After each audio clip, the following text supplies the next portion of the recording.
decade of terrorism after 9/11, Catholics have more questions than ever about Islam. What does this faith really teach? And how can we bring the good news of Jesus Christ to our Muslim friends and neighbors? Today, we'll discuss the challenge of Islam with our special guest, the founder of Jihad Watch, Robert Spencer. I'm Dr. Scott Hahn, Professor of Biblical Theology at Franciscan University in Steubenville, Ohio, and you're watching Franciscan University Presents. Stay with us.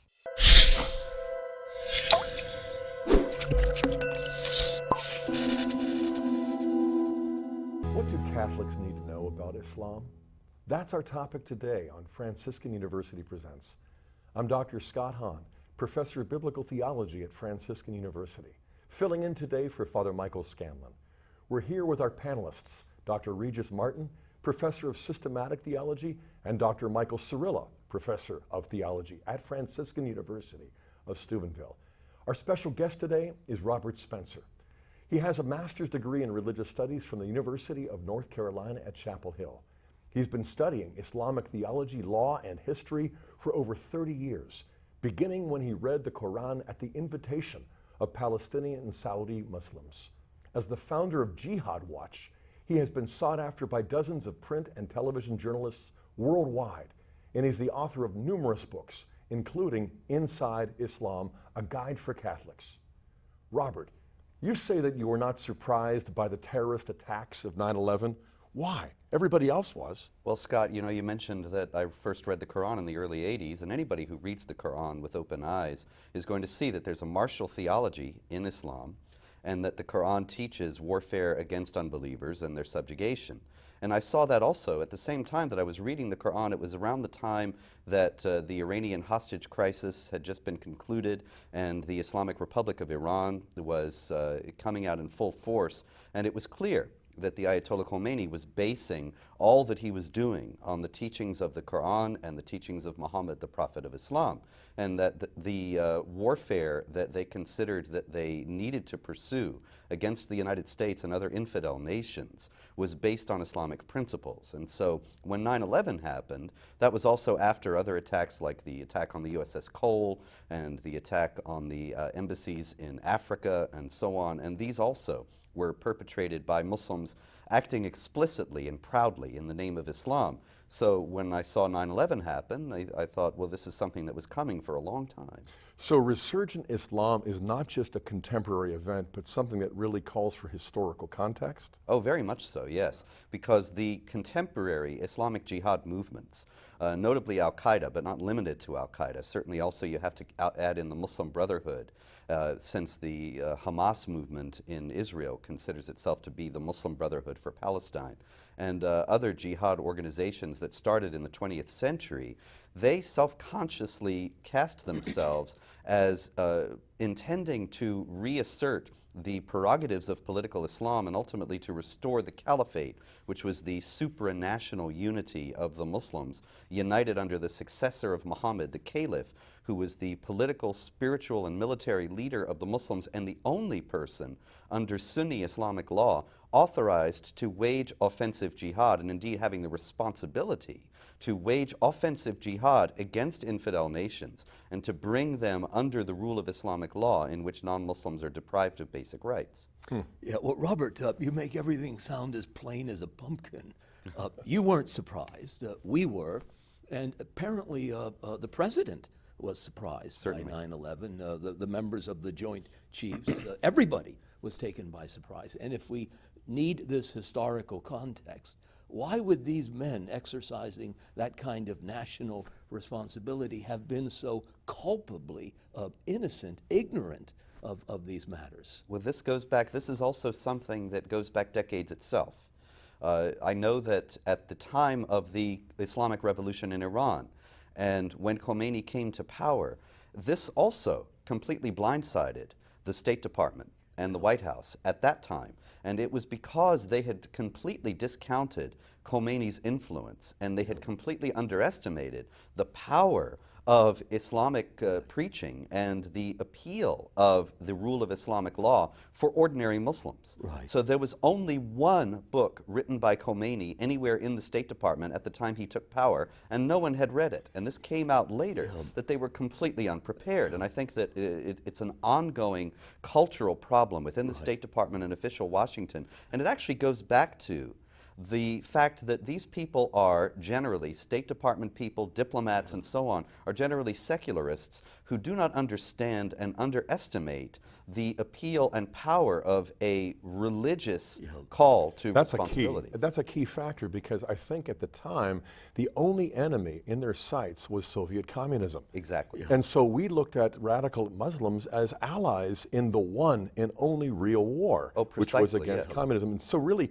not until the Iron Curtain collapses in '89 do people really wake up and realize there's almost a sense in which this was camouflage, a distraction from an enemy that has been perennial now for ages, for centuries. Yes. But it doesn't seem that 9/11 assisted the State Department in adjusting their approach here. For example, the Arab Springtime in the Middle East and in North Africa, we're adopting these same policies. We don't, I think, realize that what's coming on the horizon is clearly Sharia. Yes. And the Christians in North Africa are all calling for help. Oh, yeah, It doesn't no seem doubt like about there's been 9/11 helped us to adjust. It didn't. You know, if you had to reach back into recent history for some parallel, I think the example of Hitler, the rise of fascism, Mein Kampf, pretty much advertises what's coming. Yes. And apparently back then people were utterly ignorant of this call to arms. Yes. If violence is implicit, if it's part of the logic of Islam,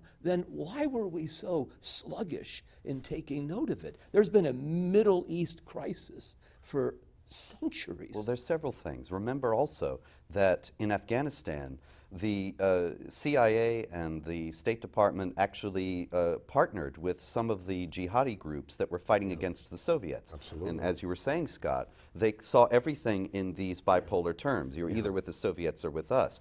And then combine that with the ongoing campaign, the very sophisticated and elaborate campaign of deception that Muslim Brotherhood-led groups in the United States have been carrying out to convey the proposition that's wholly false, that Islam is a religion of peace and that it teaches tolerance and that there is nothing in it that anybody needs to be concerned about in regard to warfare against unbelievers or the subjugation of religious minorities in Islamic states. Now, I realize there might be other factors you could enumerate, but I want to stop you right there because you use the key phrase, a religion of peace.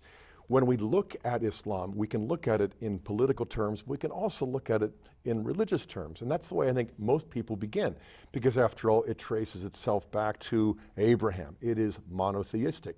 It has a sacred book like we do. It believes in a prophet, the 5 pillars. You have pilgrimages and this sort of thing. You have a kind of liturgical calendar.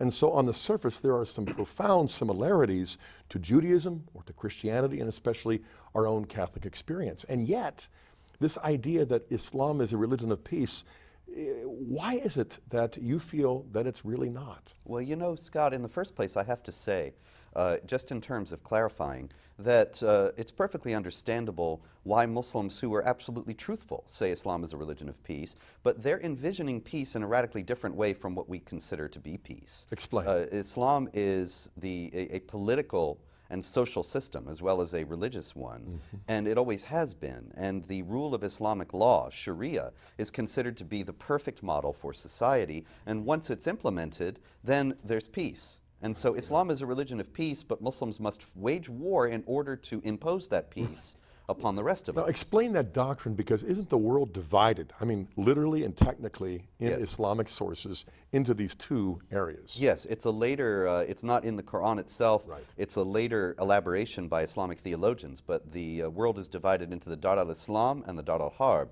The Dar al-Islam is the house of Islam, and then the house of war is the Dar al-Harb. So there's a house of peace, because Islam means submission, but it also kind of plays on the word for peace. Well, in Arabic, as in Hebrew, words are all built up from 3 consonants, the 3-consonant base. And so the word Islam is SLM, and then that's also salam, which is peace. Shalom. So they're etymologically tied, but actually the peace that is in Islam is the peace that comes through submission, Subservience, which is not just submission to God, but also submission to the Islamic social order, which is considered to be the law of God. This is an incredibly deceptive business because superficially, when you look at Muslims, you're struck by their piety. I mean, these are guys who pray, 5 times a day? That's right. Allah wanted them to do it 50 times a day, but he had to make certain pragmatic adjustments.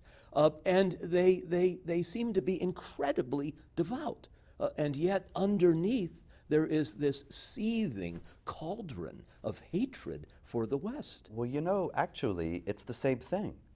The piety and the seething cauldron of hatred come from the same wellspring, because it is in the basic text. It's in the Quran.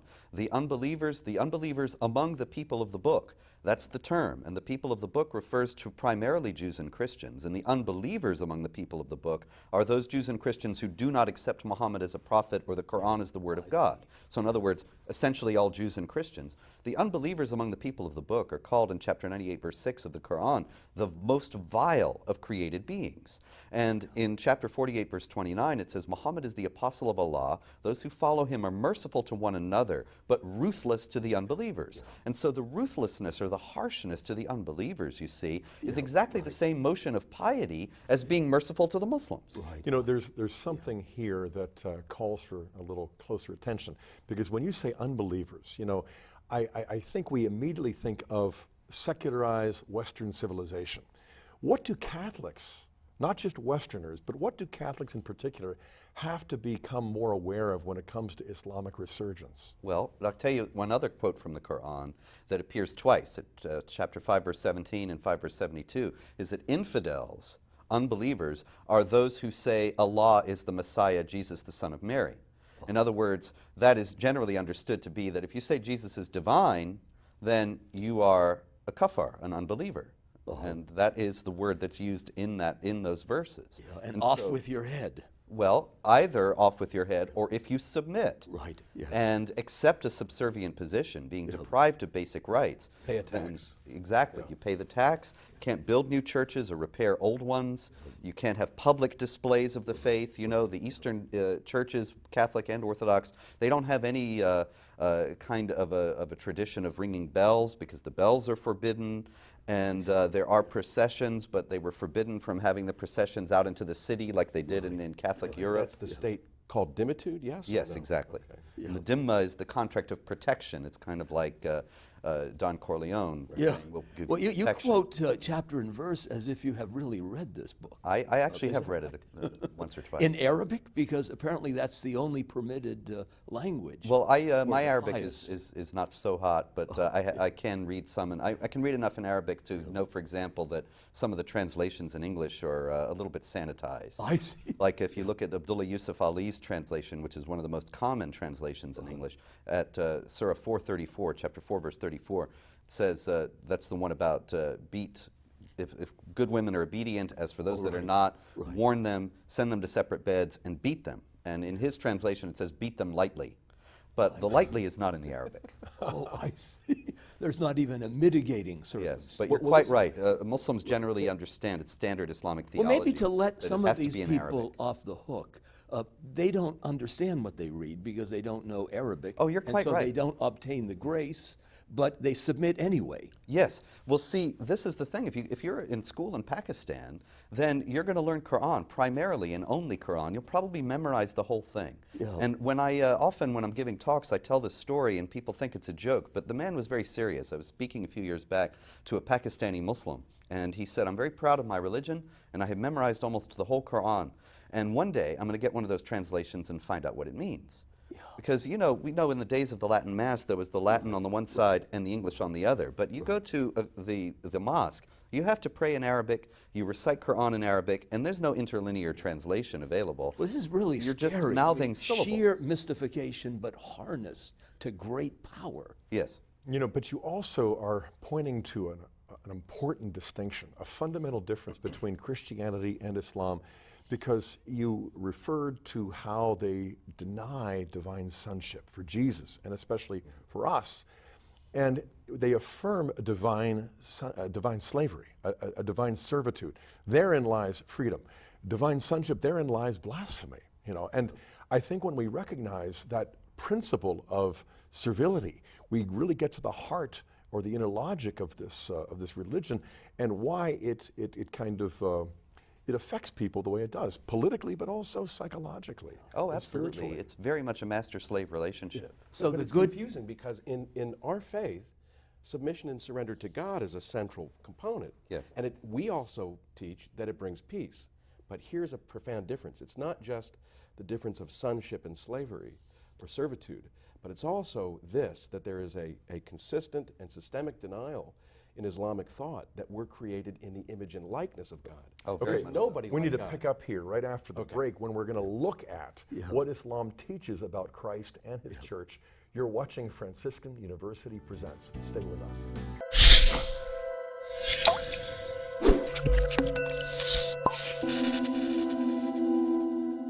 I'm Scott Hahn with two of my colleagues, Regis Martin and Mike Cirilla, and our special guest, Robert Spencer. And we're talking about Catholics and Islam. Robert, what are the authoritative sources of Islamic teaching, and what do they have to say about, say, Jesus and Mary? The authoritative sources are the Quran and the Sunnah. The Quran is the holy book that is considered to be a perfect copy of the eternal book that has existed forever with Allah and was delivered in perfect form over a period of 23 years through the angel Gabriel to Muhammad.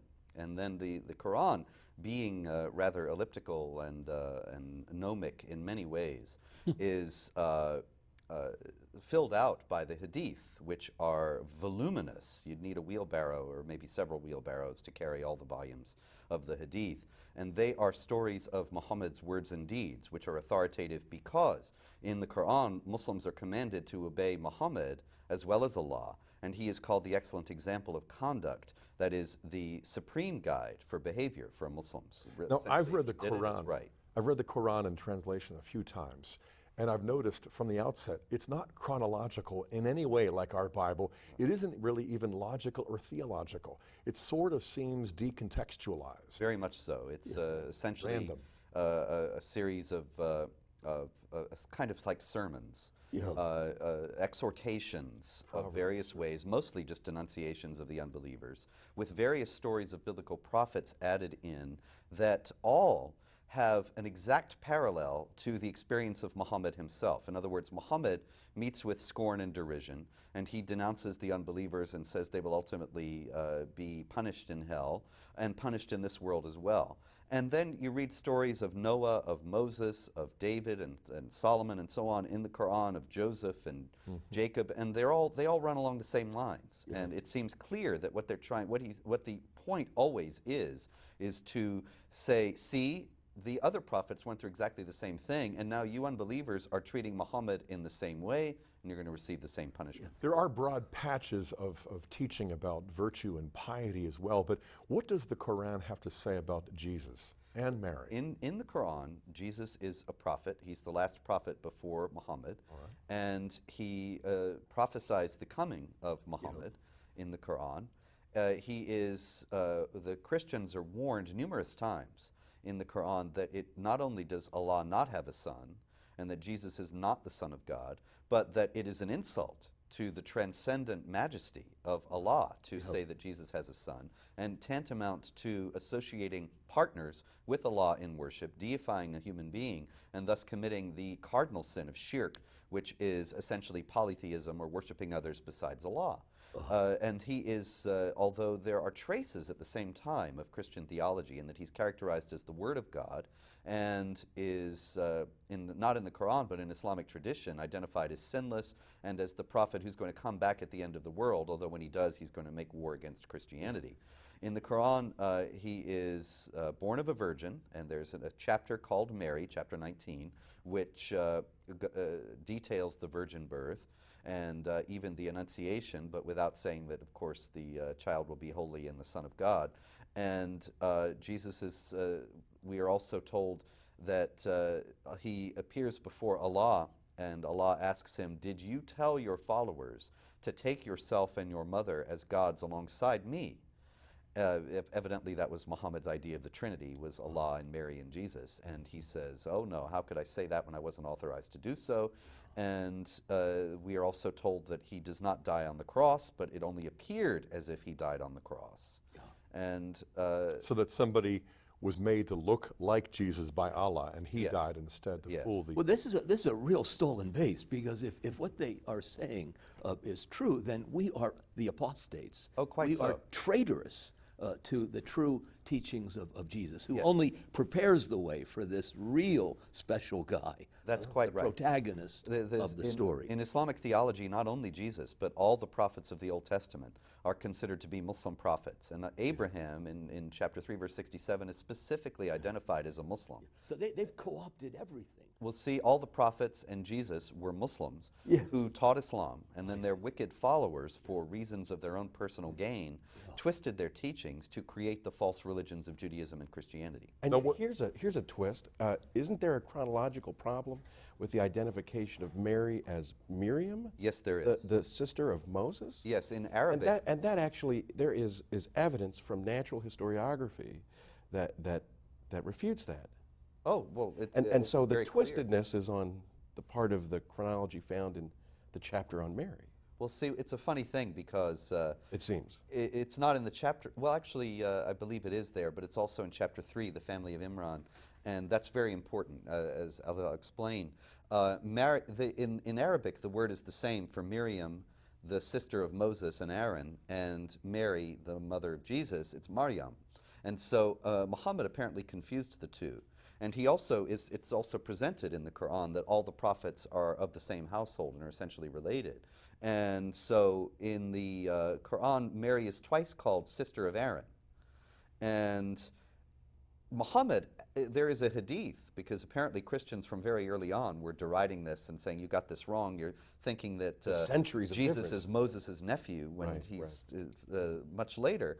And there's a hadith in which Muhammad is approached and asked about this, and he says, no, sister of Aaron is just an expression of respect. And it doesn't mean literal sister of Aaron. But the problem with that is that she's called sister of Aaron in chapter 3 of the Quran, which is entitled The Family of Imran. Imran in the Quran is Moses' father.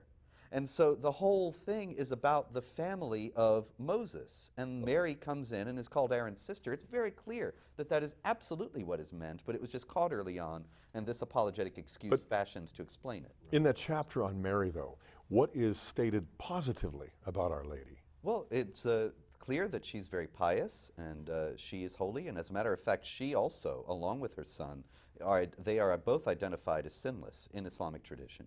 And she is, the virgin birth is presented quite forthrightly, and she is described with great respect. And so also is Jesus, although he has less to do in the Quran. Nonetheless, he is spoken about quite often and always in glowing terms. As a matter of fact, there's some aspects of Gnostic Gospels in which he speaks from the cradle in the same chapter of Mary, and in which he, when he's a child, fashions clay birds and then claps his hands and they fly away, and so on. And this kind of thing is striking because Muhammad, several times, we're told in the Quran, is challenged to produce a miracle, and he can't. And he just says the Quran itself is the miracle, and that's all they're going to get. And so Jesus, in certain sense, has greater powers than Muhammad, and there are things about him that do not apply to Muhammad, like the second coming, and like the sinlessness and the fact that he is the Word of God and born of a virgin. But I mean, he presents himself with some fairly divine pretensions. How do they cope with that? How do they strip him of these so-called divine attributes? He claims to be God. Before Abraham was, I am. I mean, how do they This is the handle corruption that? of the Christians NGO. invented it. Yeah, We hallucinated all this. We corrupted we the corrupted sources it of our for own venal religion. purposes. The NGO, like the Torah, are both corrupted by Christians and Jews. Jesus was given a book. In the Quran, the gospel is not considered to be the good news of Jesus Christ, but it is a book that he received from Allah the way Muhammad received the Quran.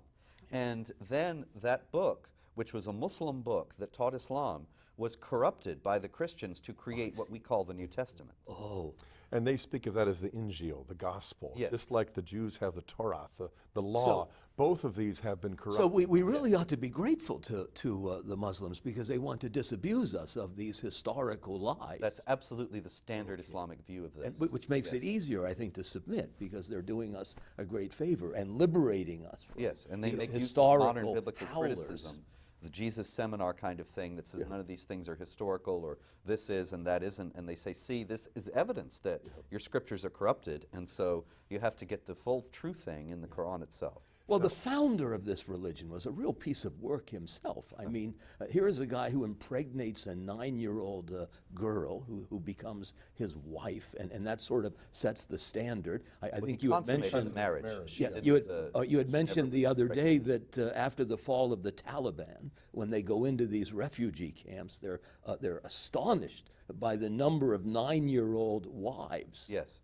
Because Muhammad is the excellent example of conduct. To and be so fair, he did it, it's good. To be fair here, we're talking about the ancient and early medieval world. Augustine, before his conversion, was engaged to be married to a 9-year-old. Okay, so you have I think what we have is in Christianity and contemporary Judaism, we've moved beyond a number of anomalies. You know, what Islam does not seem to have moved. What I think we recognize. Go ahead. Because Muhammad is the excellent example of conduct. What his example is normative in every way. Right. And so, yes, it's certainly true, and I think it's noteworthy that there are several aspects of Islamic, the Islamic biographies of Muhammad that clearly embarrassed Muslims at the time. Like when he set things up so that he could marry his former daughter-in-law, who was very beautiful, and that caused a lot of scandal, and he had to explain it. And this was clearly a source of embarrassment. But there's no embarrassment at all in the stories about the consummation of the marriage with Aisha when she was 9. It's taken for granted this is a normal thing to do.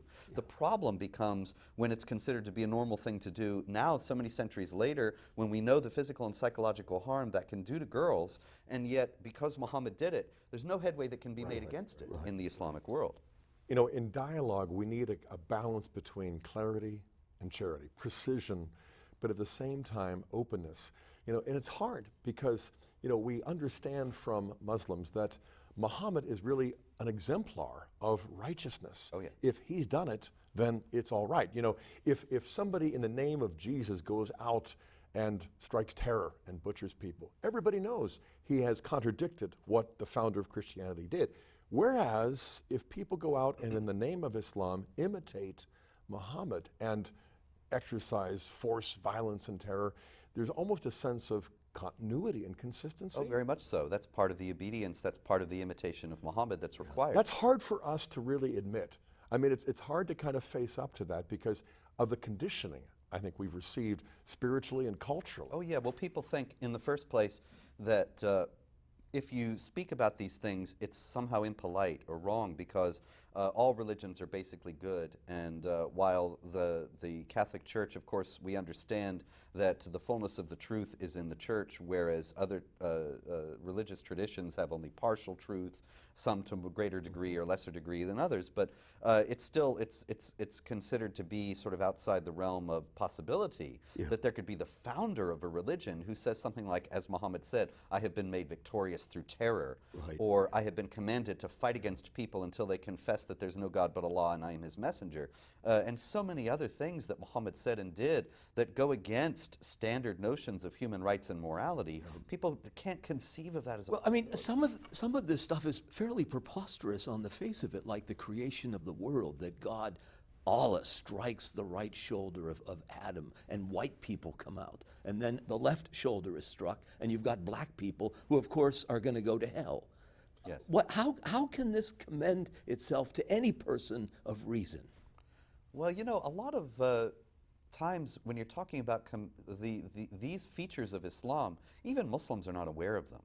You know, I mean, I'm aware of the hadith you're talking about striking the right shoulder and the left shoulder, and I was also conscious when I was quoting those just now, I've been made victorious through terror and so on. These things are in the canonical hadith collections that Muslims accept as authentic, but those being so voluminous and the Arabic language barrier, since most Muslims in the world today are not Arabs, and even the Arabs don't speak 7th century Quranic Arabic, a lot of them are not even familiar with these things, and I have to keep in mind, even when I'm speaking about Islam, if there are Muslims in the audience and they say, none of this is true, I think, well, maybe you don't know these things are in there, but they are. You know, we have the challenge of dialogue we have to address, because here's our Lord Jesus, who dialogues not only with his disciples, but with Pilate, with Caiaphas, with Herod, and the apostles go out and do the same, and so must we.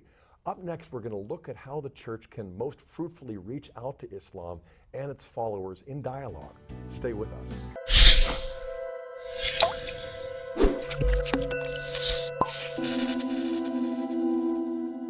Welcome back. We're here at Franciscan University of Steubenville, surrounded by our students working the equipment, with our special guest, Robert Spencer.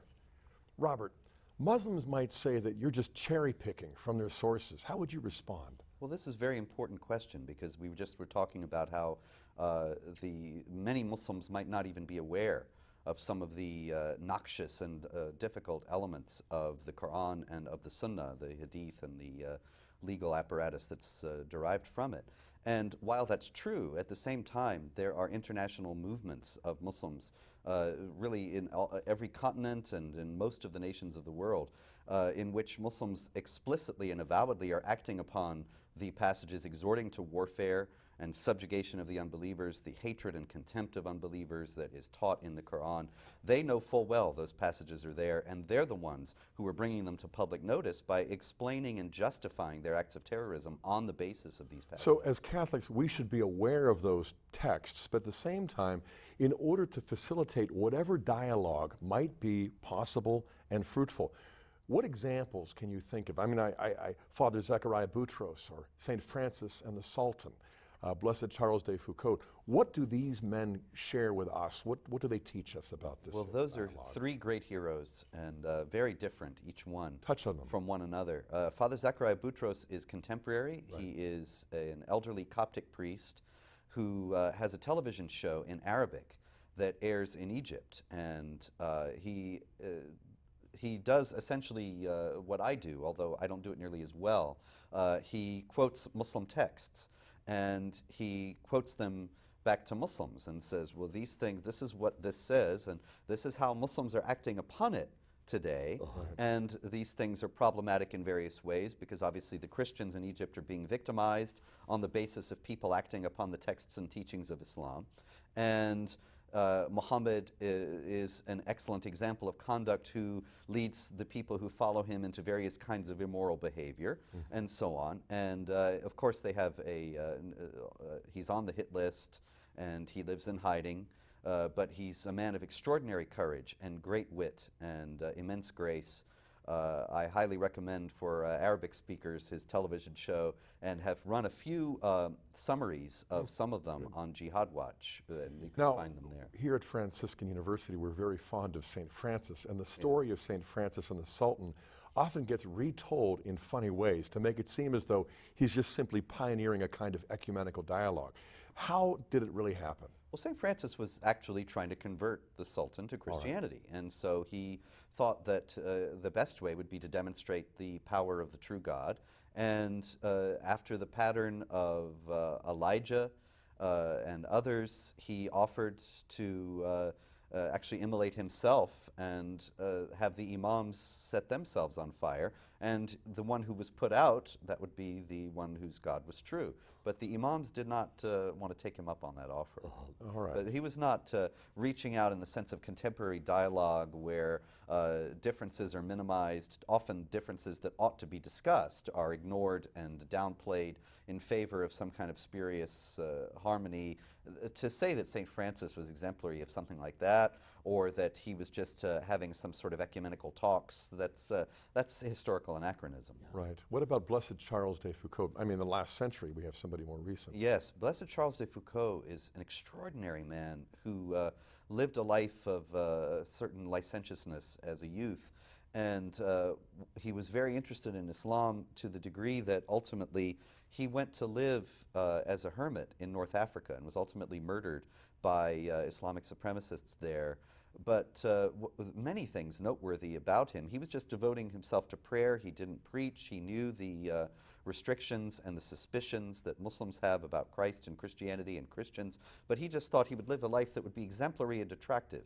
And what's I think most noteworthy about Blessed Charles is that one of the reasons why he devoted his life to Christ and to the church, rather than become a Muslim, was that he knew, because of his early life, that the Islamic vision of paradise, which is this carnival of sensual delights, he knew that that was not the supreme happiness, because he had tasted that and he knew that the soul was still longing.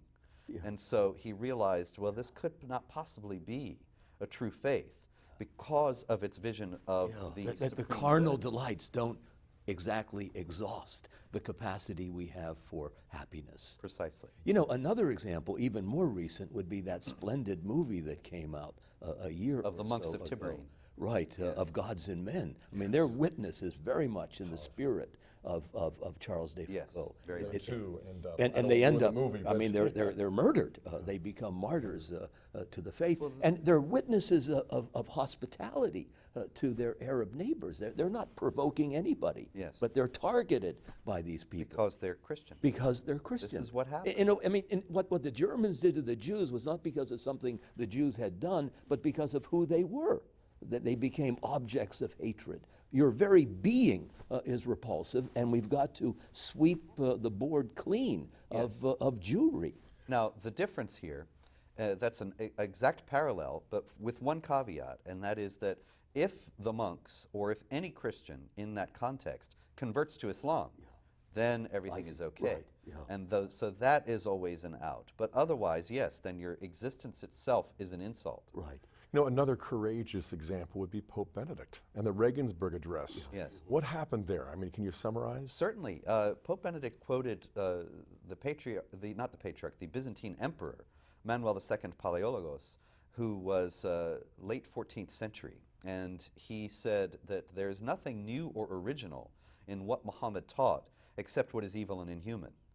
And actually the Holy Father quoted that only in passing in order to illustrate another point. But that was what the Islamic world fastened upon and demanded apologies, and there were actually riots and people killed in Afghanistan and Somalia and some other places, I believe, because of this. Right. And the thing is that there is a great deal, as you had mentioned earlier, Scott, in the Quran that does exhort to piety and to behavior that is, by any standard, completely righteous. At the same time that there are these strange lacunae in the Islamic vision of morality, Right. the child marriage, the polygamy, and so on, the temporary marriage among the Shiites, and things that mitigate its moral witness. But there are good things that are taught it's in the important, Quran. I think, to historically contextualize the development of Islam.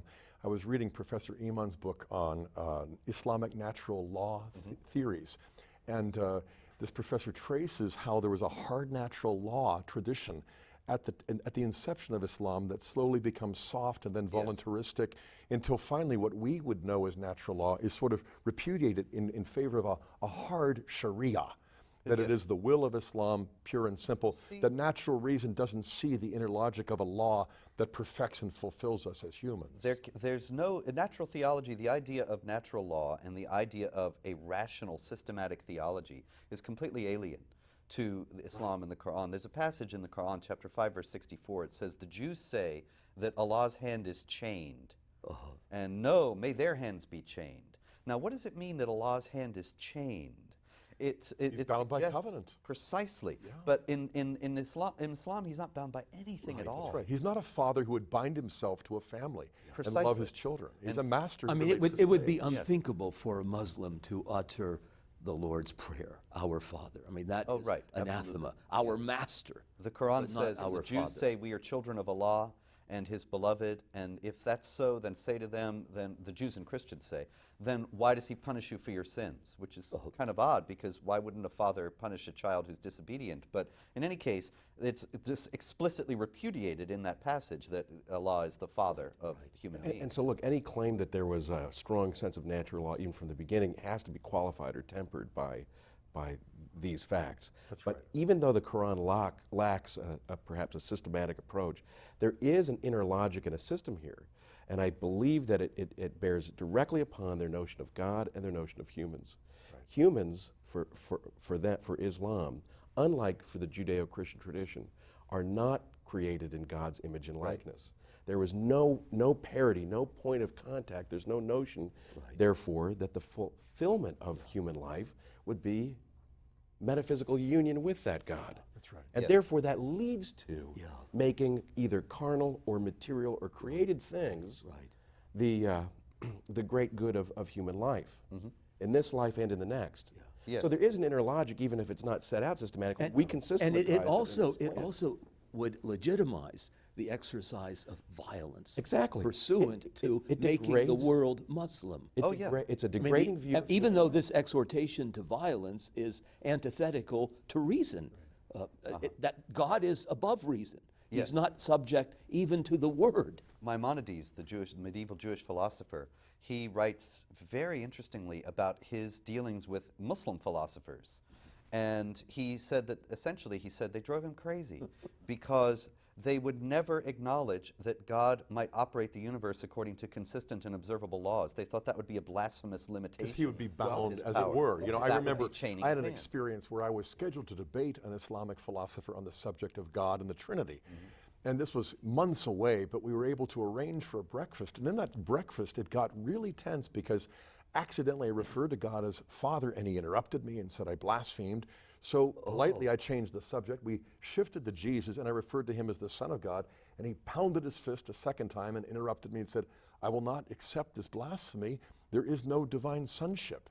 And so I tried to find common ground on the basis of analogy, saying, well, look, you know, we have power, and God is pure power. We have goodness, and God is infinite goodness.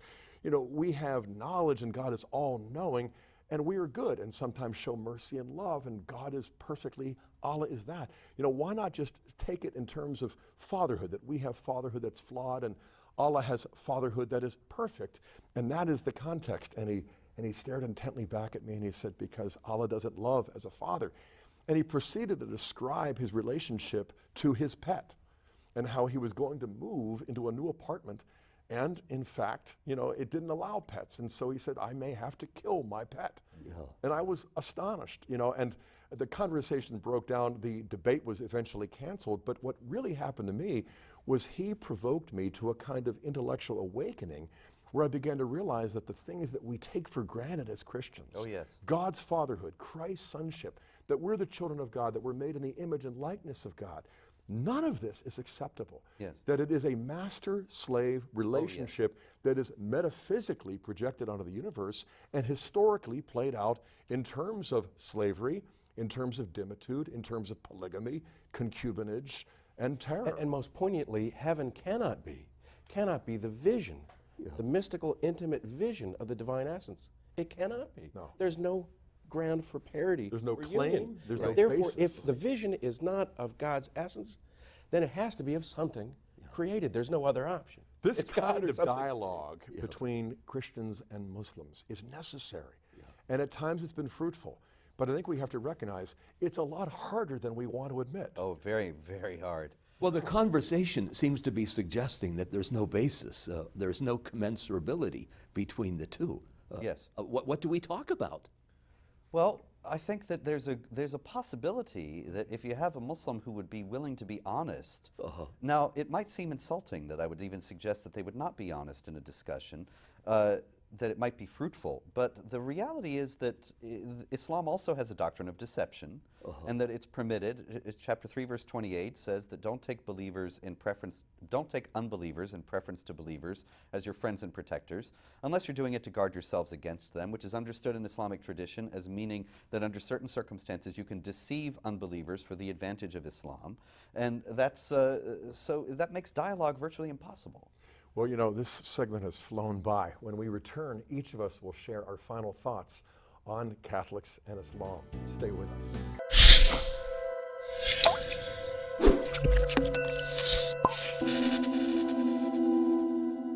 Well, we've come to the end of our discussion on Catholics and Islam, and it's time for some final words from our panelists. Regis, you go first. Yeah, thank you. Thanks so much for the job you've done today. You've orchestrated the discussion very well. And thank you in particular, Robert, for coming, for your splendid witness. I mean, you're a man who I think has very much the courage of the convictions that you possess, and that is rare and most refreshing. I mean, you're erudite, but you're also, I think, fearless.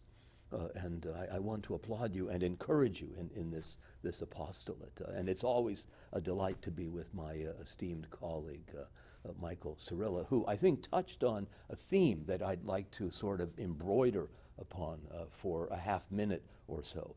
The theme of the image of God, imago Dei, the anthropological shortcoming we find in Islam.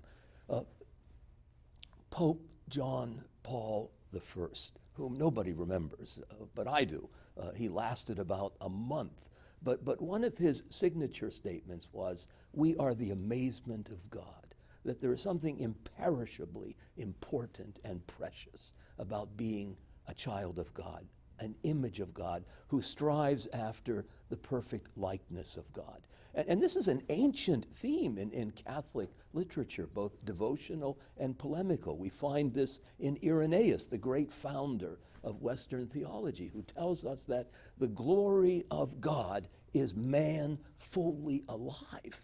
And there's a text, I think, in the wisdom literature of the Old Testament where God literally genuflects before man because of the image that he espies, that configures and inscribes the whole constitution of this created being. I mean, this is the teaching of the church. It was struck like granite in the 13th century at the Fourth Council of the Lateran, the great analogy of being. We are like God. There is a similarity. Of course, at the heart of that similarity, we're struck by the radical dissimilarity.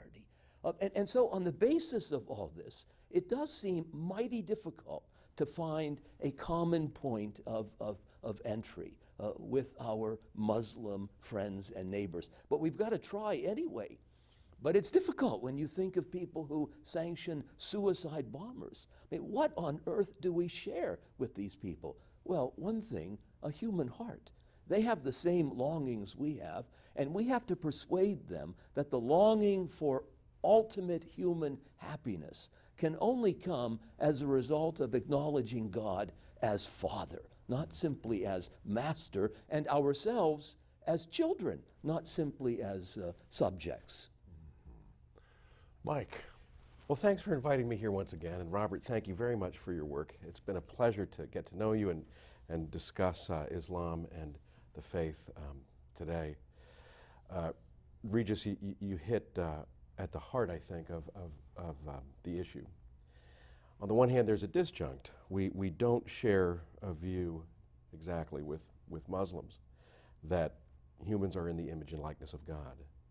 And yet, we are all humans, and we are all in the image and likeness of God. And at the heart of that likeness, of course, we also in our tradition hold that there's a greater dissimilarity between us and God than there is a similarity, but yet there is a similarity. And that similarity hits upon the depths of our being, our personhood, and that we have a rational soul we can know and we can love. And our Muslim brothers and sisters have that, and they know it. And that's a point of, for dialogue to occur, there has to be some commonality, common language, common topic to discuss. Okay? Here we're discussing the truth about the world and God. The commonality pre-exists. However, we may recognize it, fail to do so, speak about it, or be mistaken about our expressing of our understanding of it. So I think that perhaps the beginning of the dialogue would be on a more philosophical and human level, on a personal level. And of course, I think an essential feature of dialogue for it to be successful is some kind of friendship. And yes, there are impediments, certainly, to friendship, and they're written in, perhaps, even to the canonical texts of Islam. And nevertheless, we're committed to it. And that's the Christian way, is to love everyone and to pray for everyone. That's a great point. I mean, Muslims are made in the image and likeness of God, whether they affirm it or not. Yeah. Yes. And so that's where the conversation begins with the help of the Holy Spirit. Robert, your turn. Well, I want to thank you also for the wonderful job you've done today and for making this possible. And thank you, Regis and Mike. It's a very interesting discussion, and I much appreciate it.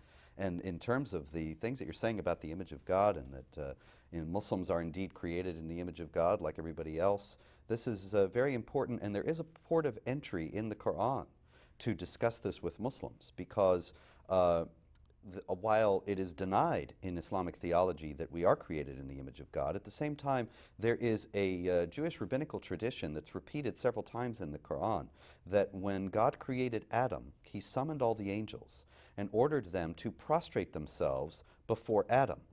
Now, the only explanation for this is because Adam bears the image of God in a way that even the angels do not. And Satan refuses and is cast out of heaven as a result of his disobedience. Now, this is imported, like so many things in the Quran, from Jewish tradition, and there are also many imports from Christian tradition, but it's never explained. And so one thing that can happen in dialogue, and there are many other elements of the teachings of the Quran about Jesus, being the virgin birth, being the Word of God, and so on, and the idea of the second coming in Islamic tradition, these things are left unexplained, and they can be used as the basis for a dialogue, for a discussion, to try to provoke thought in our Muslim friends and say, how is it that these things are taught? What do they mean? And could they possibly have this import that we give them in Christian teaching? Great. Well, I think this leads us to recognize this one fundamental point, the difference between Allah and Abba, between a master and a father, between slaves and sons and daughters. And I think when we look at it that way, we realize that the Holy Spirit is what caused sinners like us to discover God's fatherhood. And the arm of the Lord is not shortened that he cannot save Muslims as well as people like us. And so that gives us great confidence, but not in ourselves or our own powers of dialogue.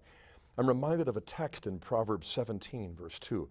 A slave who deals wisely will rule over a son who acts shamefully. And it's a wake-up call for those who are given this gift of divine sonship. And also 1 John 2:22, this is the Antichrist, he who denies the Father and the Son. I mean, this is what led our medieval forebears to acknowledge that there's something here at root that is not really right at all. You know, and I think what I would want to say in the closing is, get Robert's books. You've written over 10, and read them. Learn Arabic, you know, to really plunge yourself into the new evangelization, and maybe into a well-paying job in the government or the economy as well. But Jonathan Riley Smith, Rodney Stark's books, you know, God's Battalions, so many other sources too. And I also want to mention that we have a free handout about today's program that you can receive simply by contacting us. It's excerpts from the book that Robert Spencer co-authored, Inside Islam, A Guide for Catholics. The handout includes excerpts from the chapter, Sharing the Gospel with Muslims. This is yours, free for the asking.